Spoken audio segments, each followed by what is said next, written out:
Who takes the lead when it comes to finances in your household? According to a study done by Bank of America last year, 94% of women believe they'll be personally responsible for their finances at some point in their lives. If that is really the case, now is a great time to become even more knowledgeable and empowered. In the coming weeks, we'll be talking more about money, how to make more, and how to make it multiply. But today, we're starting with the foundation, why you might struggle with money, the two biggest mistakes women over 40 are making, and where to focus your energy first when it comes to building wealth. You might be surprised by that answer. This is the Grown-Ass Woman's Guide. I'm your host, Jackie McDougall. Jen Hemphill is an award-winning podcaster and accredited financial counselor, author, and speaker. Her mission is to help Latinas be more confident and simplify their finances so they can save more, get out of debt quicker, and build wealth. Your podcast, Her Dinero Matters, is geared toward Latina women. My first question is, what are the unique challenges of Latinas when it comes to money and finance? There's multiple, because as Latinas or with other immigrants as well, there's different subgroups of Latinas. So there's the ones that have been here forever and ever, were born here. Their parents have been here for generations. They're the ones that recently immigrated, or there are people like me that have had some advantages where I wasn't born here in the States, but I'm not an immigrant because I've had the privilege. My dad is an American citizen. So I've had that privilege of him knowing the U.S. system and the financial system and all of that. Then there could be the language barrier. There's so many intricacies to the Latino community, especially when trying to teach them personal finance, that you have to address it in a slightly different format. So my podcast, it is geared to the Latina women, but the U.S. Latina women that really take care of their household finances, but maybe just need a little more confidence. Maybe they just need a little push. Maybe they need to simplify. I really like to simplify because sometimes we overcomplicate things. See, what I think is interesting though, too, is that yes, that's who your audience is, but your advice, sometimes as someone who was born and raised in the US, definitely it resonates with me, because I do think like there are a lot of experts out there who are like compounding number, like, and it just like blows my mind a little bit and it kind of hurts my brain. And I know a lot of women who, when we start to talk about money, just shut down, just completely shut down. Right. And you may or may not know, when I started the podcast, it was Her Money Matters. So it wasn't geared specifically to the Latina.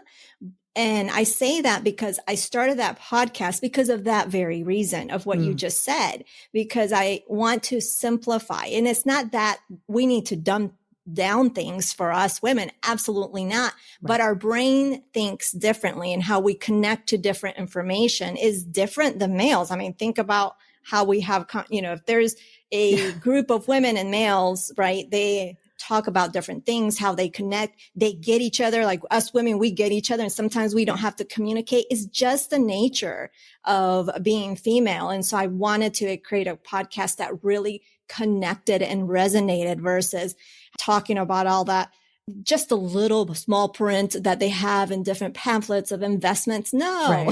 Right. That doesn't connect with you. That's not interesting. Right. Jen's about making simple moves that will bring women closer to financial freedom, and I am so here for it. But first, we need to get our money mindset right. If you're struggling, like where you're just like, but I always mess it up, or I'm always getting into debt, or I'm never going to get out of debt. If you have those type of limiting thoughts, you need to ask why. And usually that why is rooted to your upbringing, some experience that you had, because that's the piece in financial education that I've always thought isn't taught, is just really understanding what your upbringing was and how that has impacted today. Because sometimes 9 out of 10 times, that upbringing, that experience, what you saw, what you heard, all of that, you carry that to the present, and those cycles are repeated. Right. You continue to repeat those cycles, and you can't stop those cycles that aren't serving you until you address, okay, this is why. Back in my childhood, I saw this or I experienced this. And that's once you are aware that, that's when you can make changes and shift that, what I call that money story. I love that. And I think we all have a money story.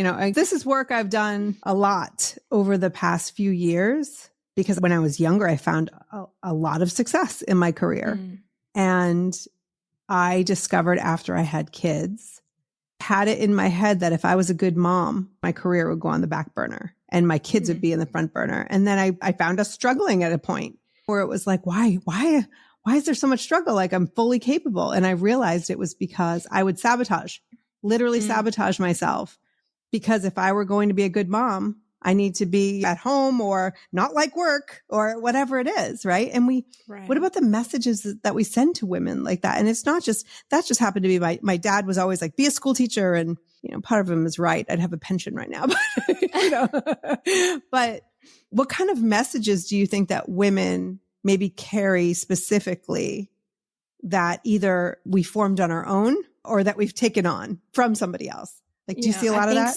Yeah, I think what yours mentioned is one that we just can't, we have to choose, even though things are changing. Now it's, if you make more than the spouse, then that can become an issue. And so those type of things. I mean, I see that and it's just disheartening because I'm guilty. It's hard.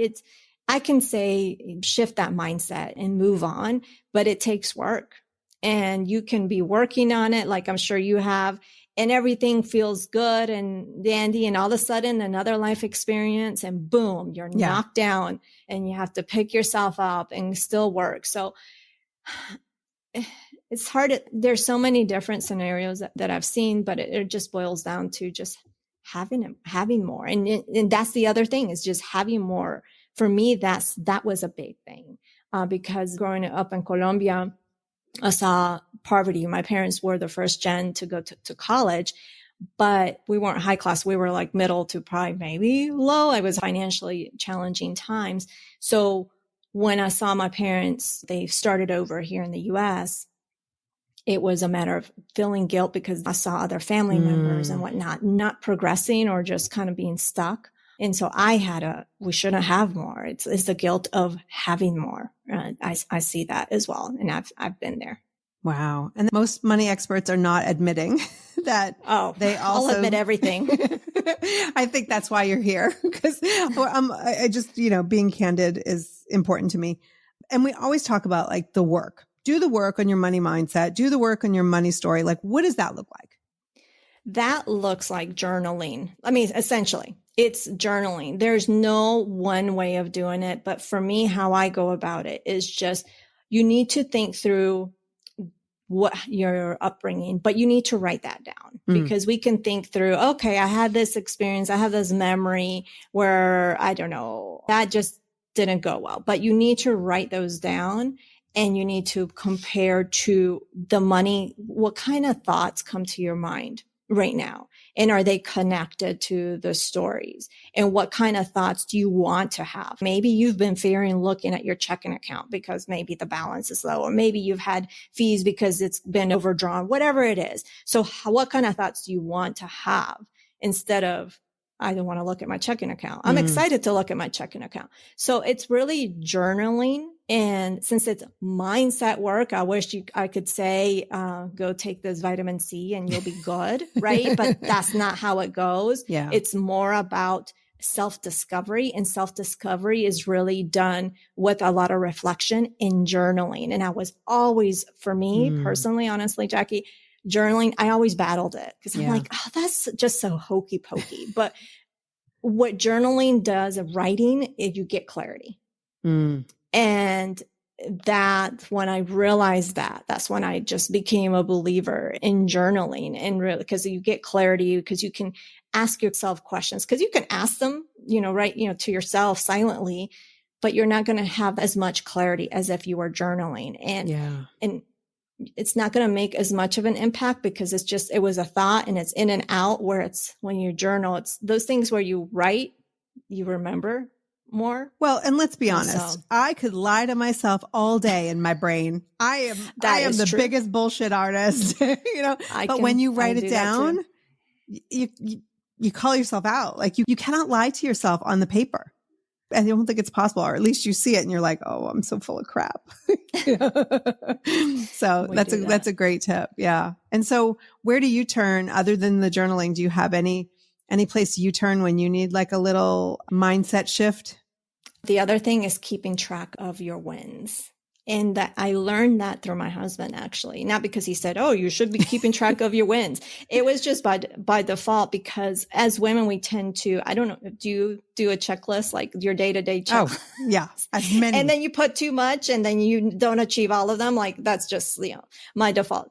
And I'm still working on that. But there was one time where it was when I started the business and I was just down because I'm like, oh my gosh, I'm failing and all this stuff. And I was, crying the ugly cry to my husband. And he had to stop me. He's like, hold up.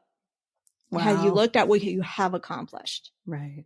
And that's when I had the aha moment. And then he went through just different things that it was just kind of, I accomplished it and it just went on my day versus really acknowledging and celebrating. So that's when I'm like, I need to keep track. So I started keeping track of those wins. And when I need a boost, I look at them and I'm like, oh, you know what?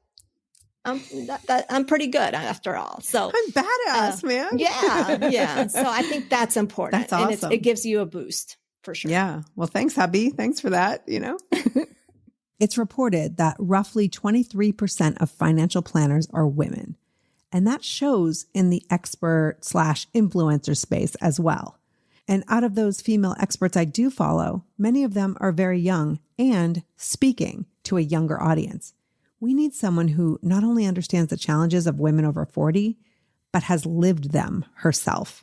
When I see all these experts out there, and many of them are so good, like there's some that I follow and they're amazing, but they're constantly talking to, you're 25, you're 27, you're 30, like this is how you should be saving. This is how you should be investing, all that stuff. And when it comes to the audience here, definitely over 40, it can be very challenging. And so what would you say to a woman who's 50 years old and is like, I don't even want to hear you talk about this stuff because it just makes me feel like I'm behind? Right.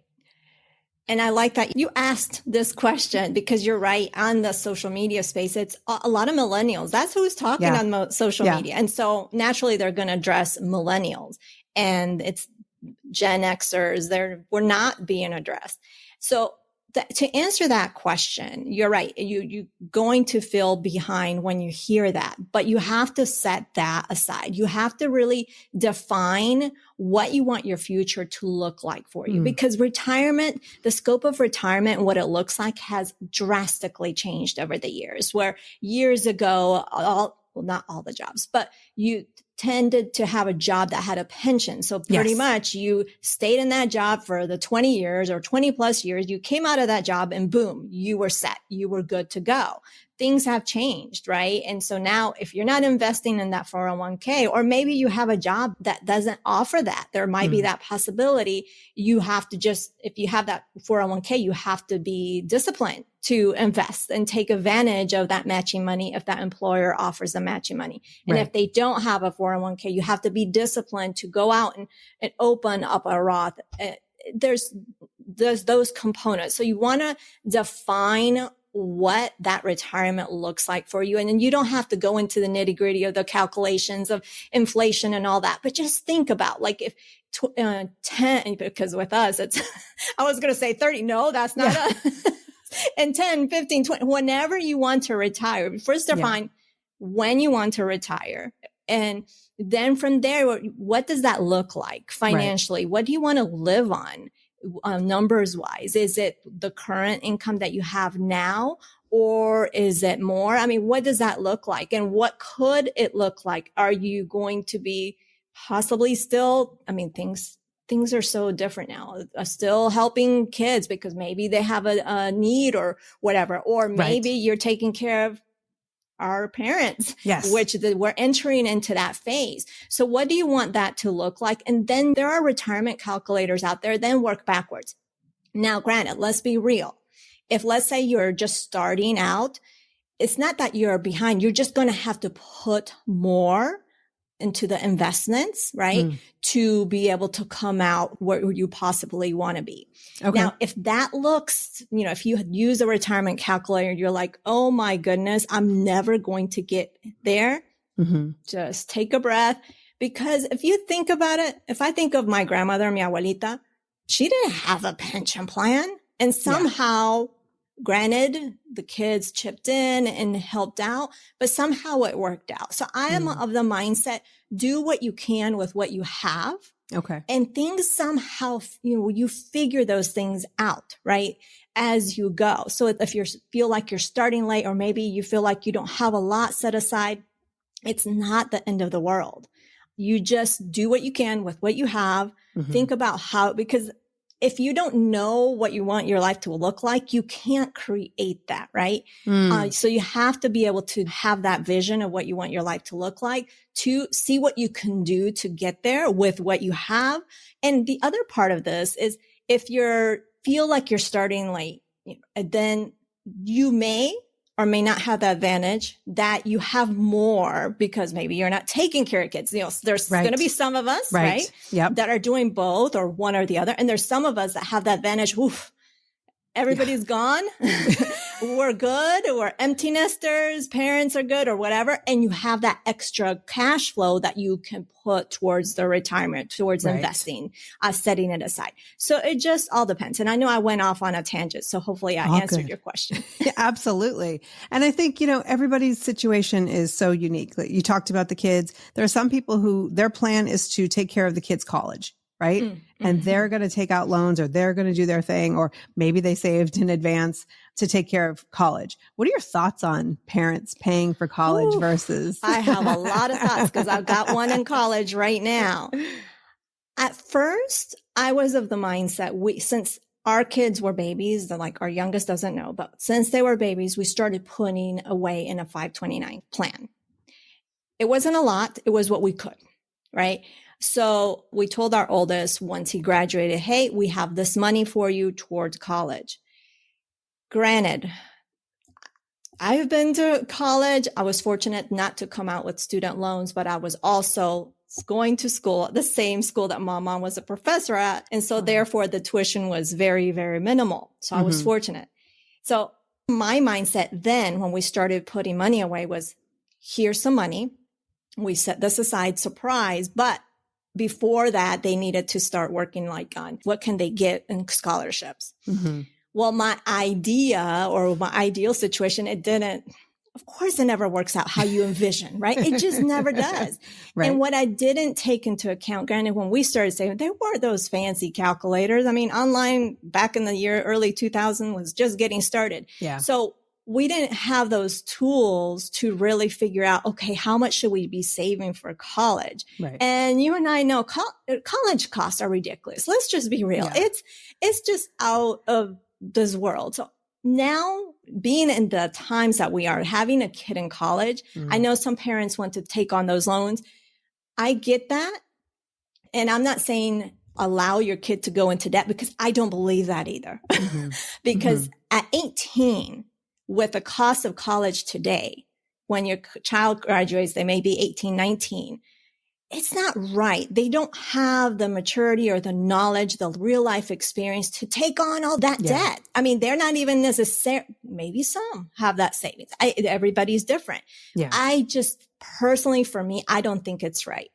Is it right for the parent to take on the loan? I don't think so either, because you're taken away from the money that you need to put towards retirement. Right. And I'm also of the mindset, yes, put money in a 529K, but prioritize you, because then you're going to put later on down the line, you may put your kids in a situation to take care of you. Right. And so it's a tough, it's a tough situation. So we don't want to take it on. We don't want to put it on our kids.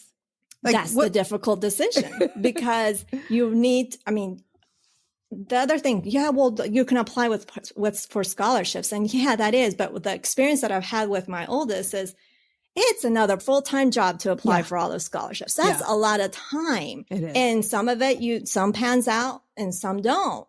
So what do you do? It's hard so you really have to understand, do your research with the colleges, see how much, of course, the tuition costs and the approximation of what the aid they provide, because that information is provided. Like, the tuition is $80,000 a year, which still boggles my mind. Is that the tuition at your son's school? Yes. We're not paying, he's got some aid, but, okay. Goodness, that's for another episode. So there's the tuition, and then there's an approximated aid. And then that's another episode too. A full conversation is what the government, when you fill out the FAFSA, what they deem that they think you can contribute as a family based on your assets and all that. And I don't agree how they calculate that. As consumers, we're taught we need to have an emergency savings. We need to pay down debt. We need to do all those things. And I'm thinking, yes, I agree. This is my world. Yeah. But who is the government to tell us what to do with that money? That's where I disagree, because yes, there's some assets that they don't take into account, like the 401k, a Roth. They don't take those type of things into account. But if you have money sitting in savings that are for emergencies, they're going to consider that. So they have, however they'll calculate. So basically the government is saying, hey, that $50,000 you have in savings because you've been good to protect yourself. Yeah. We think that you could use that in your child's college. Come on now.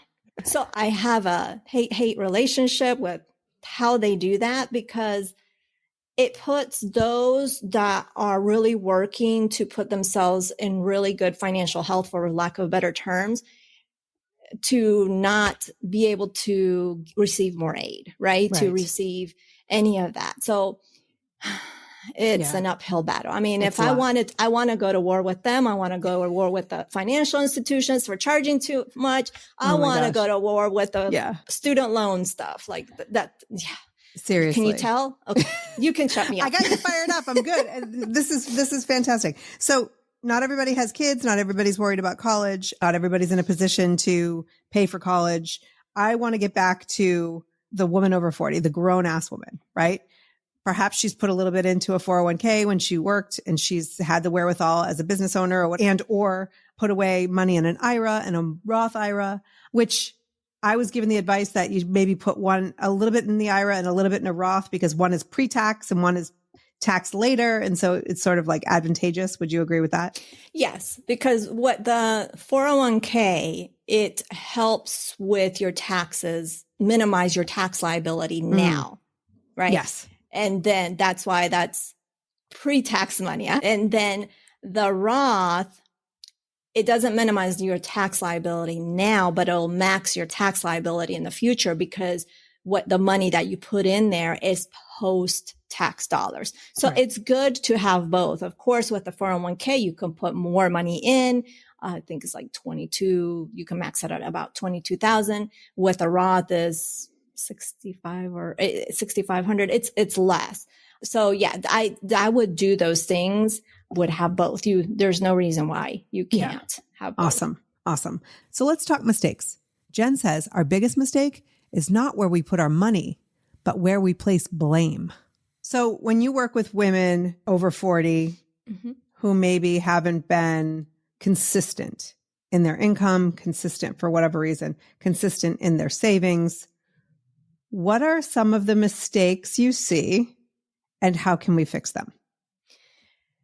Mistakes, number one, is putting yourself down for what you haven't done and not celebrating what you have. Because let's face it, as women, we either take breaks from our career to take care of family members. We, as you mentioned, some may go into entrepreneurship or back to the corporate sector. There's those different things that impact the money that you bring in. And of course, that can impact the money that you put towards investing, towards savings. Right. So number one, I think there's a lot of shame and guilt that we put on ourselves, and we need to set that aside. Number two, just start or restart wherever you're at with what you have. It doesn't matter if you feel like, well, it's $50 or $100. Is it really going to do anything? Just do it. Just do it. Because once you start seeing the growth, and I am going to mention compound interest, the compound interest is just it's a magical thing where your money multiplies because of the interest. So you want to be able to take advantage of that. So just one, stop shaming or putting that guilt on yourself. Two, just do it with what you have, $50, $100, whatever that is. And the other thing too, I think that's important. It's not a mistake, but I think it's important, especially when you're thinking long-term.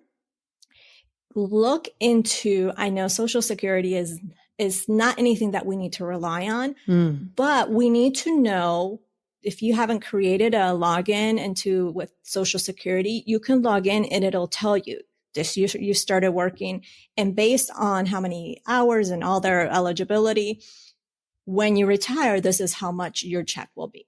And that is a consideration. And it's different at different ages too, right? Correct. So that's a consideration, because that's going to, if you're stressed thinking, oh, I haven't put away in the 401k or a Roth, well, that could be less money that you think about, because that's money that you can count on when you retire. So I would encourage you to look at that and see what that looks like. So those are, I think, the two main mistakes, is just not getting started or just thinking I don't have enough. And if you don't think you have enough, you just need clarity around your finances, what money is coming in, what money is going out. So those are the two main mistakes. Right. And you talk about retirement, which I think is important.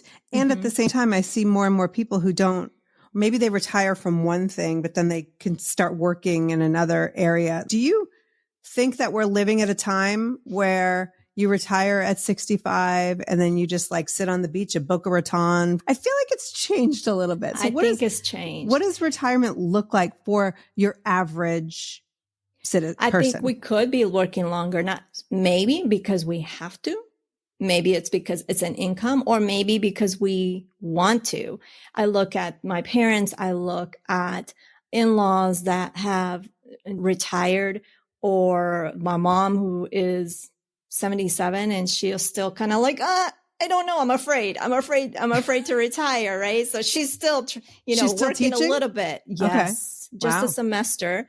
But I think it's because she's afraid, because retirement is a huge change. So you go from being so active to needing to fill up your time. So it's a scary thing. So I think what it looks like is different. I think more people are going to be working, one, because they just like it. And especially now with more people being entrepreneurs, and if they're enjoying what they like, why not? I think it's good to maintain ourselves healthy mentally, right? And to just, and I'm no doctor, but that's my disclaimer, but that's what I think. And it gives us the purpose. Other thing, yes. And there might be just a need financially, and that's okay. It's not, things have changed.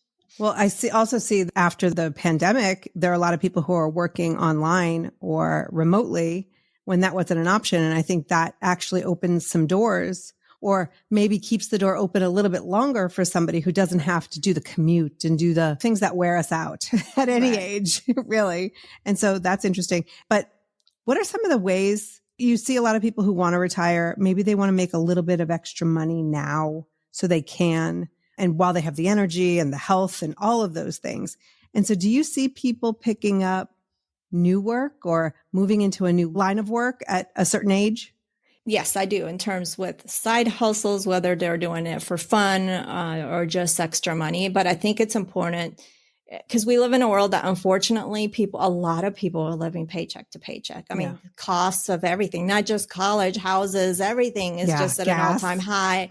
And the income or the salaries haven't necessarily matched up, have risen to meet that. So sometimes it's definitely a need, but with side hustles, when you're considering just earning extra income, you really want to define, because there's all sorts of different side hustles. Some that give you instant income. So like the gig economy, in terms of Uber, right? Uber Eats or Uber when you take someone from location A to location B. So those are instant. And there's other side hustles that are not so instant, that are maybe the blogs. And then you have to work on SEO. And once you get the SEO, you can do ads. The same with YouTube. So you want to consider what is that you need from the side hustle. Is it instant or do you have time?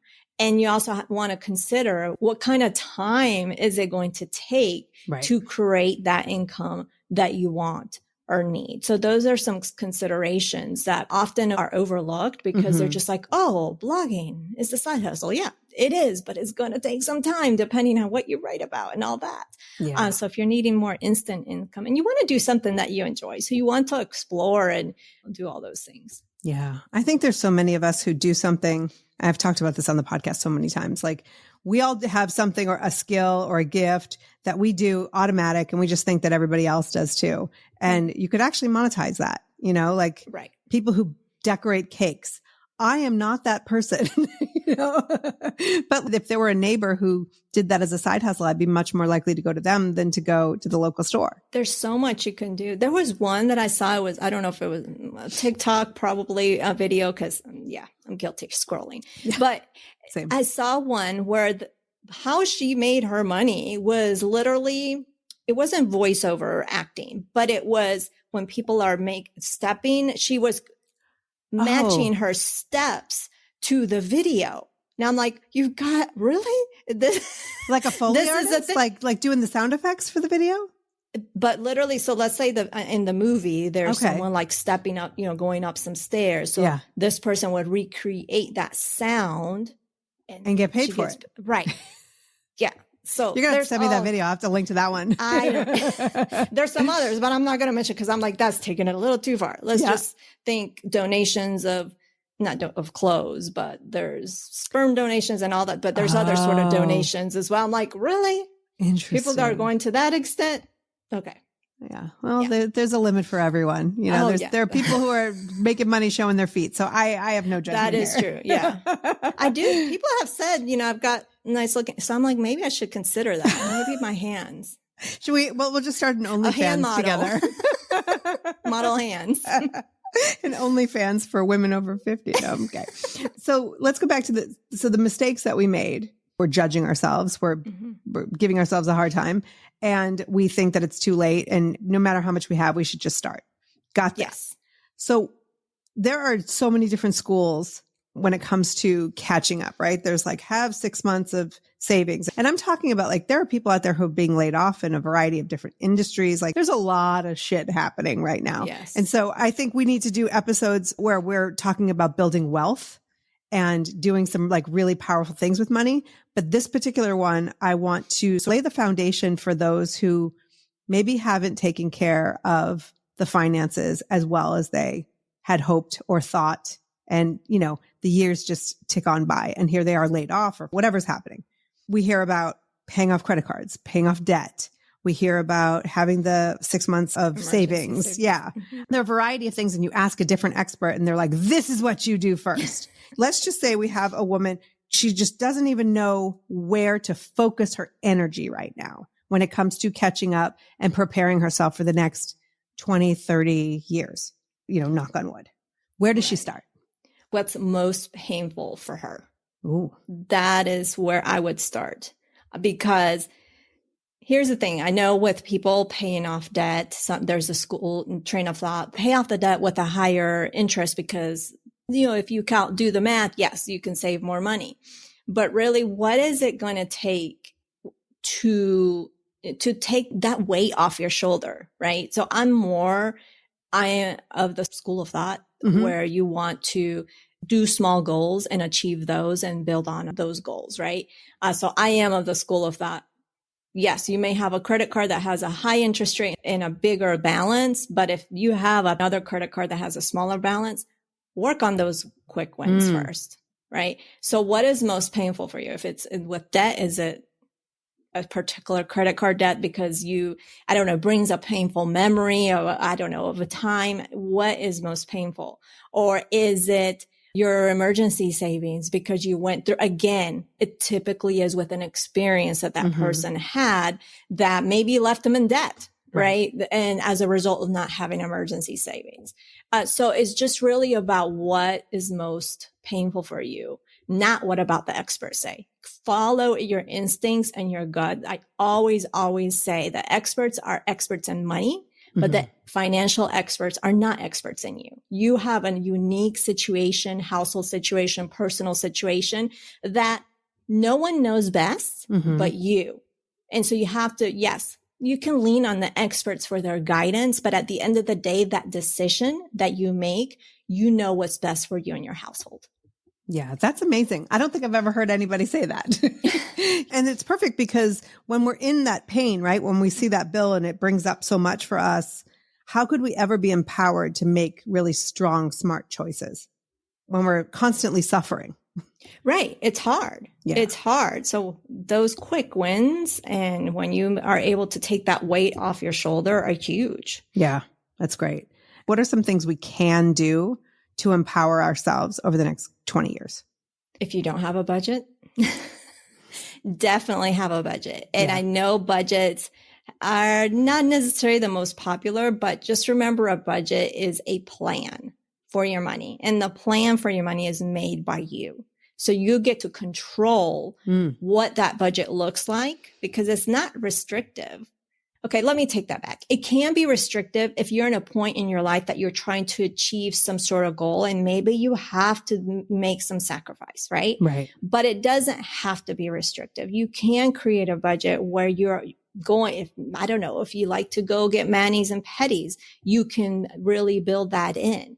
But you can't just go get the manis and petties and be all good without knowing and having clarity as to, okay, where is all this money going? So having that plan really empowers you. And I think that's really, really essential. And it's not about making it complex either, because with budgets, it's about choosing a tool that really works with you, with your life, because you could be a person that likes spreadsheets. Another person is just really afraid of spreadsheets, and that's completely okay. So you want to choose a tool that really works with you and that you're going to be consistent with. So it's all about consistency with a budget and anything you do. So you want to create it in a way that you're going to enjoy it. And at first, maybe it may take getting used to, but when you see it working for you, that's when that fear is going to go away. Yeah. And I like the way you say that, because when I think about, I work on a podcast project,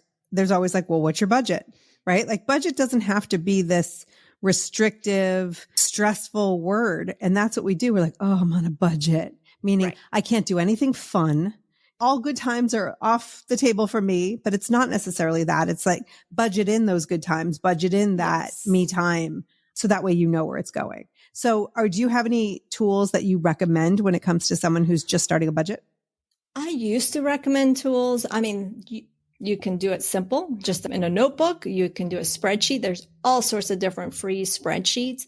You can go the app. There's Mint.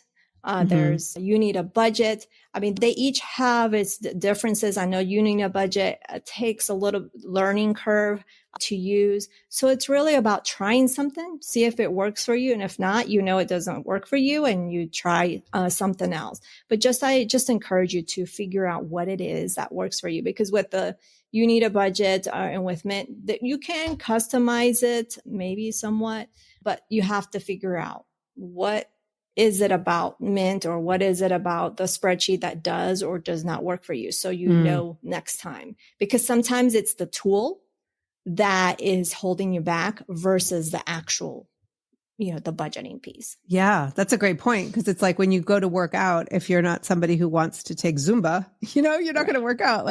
Don't have me running because I won't do it. You're like, it is not happening. Or biking. Mm-mm. Really? No. What is your exercise of choice? Weight training. Okay. Yeah. And walking. Yeah. Weight training and walk. I mean, those are the two that really we could be doing through the rest of our lives. Okay. So you need a budget. So now we've got a budget. We know where our money's going. What's next? Well, and actually I didn't mention is before you have a budget, one thing that I do recommend is to get clear on your expenses, meaning, yes, tracking your expenses, but categorizing your expenses in 3 different forms: your variable, your fixed, and the ones that come every once in a while. Okay. I forget the term right now, but basically your fix is basically the bill that comes every single month and it doesn't change in dollar amounts. The variable is your groceries, your gas, when you put gas in the car. And the other one's occasional. That's what I was trying to say. The occasional may be a bill that comes once a year. And the reason why I say that is that it improves how you budget, because especially when it comes to the occasional expenses. So occasional could be birthdays, right? There will be, let's say you have the same income month after month, and your expenses may vary from month to month because of those variable expenses and those occasional. But let's take, we may not have small kids, but let's go back when we had smaller kids, when the birthday parties were like every single weekend, and you were always buying those gifts. I'll never forget those days. Those months that those expenses are going to increase. But what if those expenses increase above that money coming in? All right. So with those occasional expenses, it's really good to take out a calendar and write down, okay, in January, I don't know, X birthdays come up, or maybe whatever it is, or maybe you go routinely every 3 months for your hair. Maybe you go monthly. I don't know, but for those occasional expenses, it's good to plan so you can figure out how much are you spending and get an average amount for a month, so you can incorporate to your budget. And when you do that, you can set that money aside. This is just a short version of explaining it. You can set that money aside. Some people call it sinking funds. There's different names of what people call it. When you set that money aside, because you input it in your budget, you see how it fits in your budget with the income coming in and the expenses going out. And you set that money aside every single month. So when those expenses come due, you're not trying to figure out where you're going to pay it from, because you've been saving every single month for those occasional expenses. So that's important, because that's another piece besides the tool, but it's the occasional expenses that I think, in my experience, really make people quit budgeting, because they're like, oh, this didn't work. It just needed a little more planning. Interesting. I think about car repairs, things like that. You're like, wasn't expecting that this month. Right. And they show up in 3s too, just like deaths. Of course. Okay. So we've planned that. We've budgeted. What's next? Then it's just really making sure you don't stop dreaming, right? So I'm a big fan of what my clients, when I was doing one-on-one coaching, they would create a budget, their present budget, and they would create a dream budget. And that essentially was literally just thinking, okay, this is how I'm living now. But if I could have this amount more, I don't know, to go out to eat, this amount more for traveling, what would this look like? Right. So they would create their present budget, and they would create a future or a dream budget of what they would want their life to look like in those different areas, because then you had tangible approximations, right? They're not like all perfect numbers, but approximations of, if you could travel more, right? This is how much you would need. And this is how much you would need to set aside a month, which means this is how much income you would have to have. Right. And it really gives a tangible number of what you need, because sometimes what my clients found was that they weren't far off to what they really want, how they wanted to live. They just maybe need a little more, because sometimes we think, oh, if we could only travel more. Yeah. Oh, if we could only do this more. Oh, but we don't put tangible numbers. So if we don't put tangible numbers to those things we want to do, how can we work towards them? Yeah. We can't. We just think this is what we want to do, but I don't think it's possible. You don't know. You have to just figure out what those dollar amounts are, and then figure out what you can and cannot do at this time. Yeah, that's brilliant, because I see that all the time. Maybe somebody thinks like, I could never own a house, and then they do the math and it's actually not that much more than the rent that they're paying, especially these days, right? I think sometimes we're like, oh, I'd have to have so much more money to be able to do regular this or do that. And so putting those actual numbers down is like, wait, I just need to make this much more per month to be able to go and take a dream vacation every year. So I think that really is the long and short of it, that we have to stop burying our head in the sand and thinking it will go away or get better on its own. For more from Jen, visit jenhemphill.com or follow @JenHemphill on all the social channels. And if you take away one thing from this episode, it is this. You know more than you think, especially when it comes to money. As I mentioned earlier, you're your own financial expert. Could you learn more about money? We all can, but you know your situation best. And so it just takes a little leaning maybe on financial experts, but trusting your instincts. So it's all about trusting your instincts. And we as women, we have such great instincts. So I think stick to those instincts and when making those decisions. Fantastic. I love that. If you're interested in working with Jen, she has an amazing event coming up. Financially Strong Latina is a virtual event that kicks off November 1st and is the go-to space for Latinas seeking financial freedom and knowledge. I gather financial experts in the Latino community to teach and educate our community around money, because we're more apt, just like women, we're more apt to listen to each other when it comes to finances, because we are able to connect and we're able to communicate and understand each other.